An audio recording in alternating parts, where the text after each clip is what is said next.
Hello നമസ്കാരം. ഇതാണ് നമ്മുടെ സിക്ക SBR ലാറ്റക്സ് ഉപയോഗിച്ച് ചെയ്ത വാട്ടർ പ്രൂഫിങ്. അതിൽ റീൻഫോഴ്സായിട്ട് ഫൈബർ ഗ്ലാസ് മെഷ് ഉപയോഗിച്ചിട്ടുണ്ട്. ആദ്യം ഒരു കോട്ട് അടിക്കുകയും പിന്നീട് അതിന് മുകളിൽ reinforce sheet fibre glass mesh വിരിക്കുകയും പിന്നീട് അതിൻ്റെ മുകളിൽ 2 കോട്ടിങ് കൊടുക്കുകയും ചെയ്തിട്ടുണ്ട്. ഇത് ഒറ്റയ്ക്ക് ചെയ്തത് കൊണ്ട് ചെറിയ കല്ലുകളോ ചെറിയ മൈന്യൂട്ടായ കല്ലുകളോ എന്തെങ്കിലും അതിനിടയിൽ കുടുങ്ങിയാൽ ആണ് ഈ ഒരു ബൾജിങ് കാണുക. 2 പേരുണ്ടെങ്കിൽ നമുക്ക് ഈസിയായിട്ട് ഈ ബൾജിങ് ഒഴിവാക്കാം. നല്ല ഹൈ ഫിനിഷിങ് ഇതിൽ കിട്ടും എന്നുള്ളതാണ്. അങ്ങനെ വാട്ടർ പ്രൂഫിങ് പൂർത്തിയായി. ആ പൂർത്തിയാക്കിയതിൻ്റെ പ്രതലത്തിലുള്ള ചിത്രങ്ങളാണ് നിങ്ങൾക്ക് കാണിച്ചിട്ടുള്ളത്.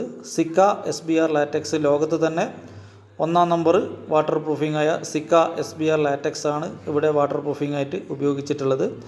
അതിൽ നമ്മൾ 1:4:8 എന്ന തോതിലാണ് ഇത് ഉപയോഗിക്കുന്നത്.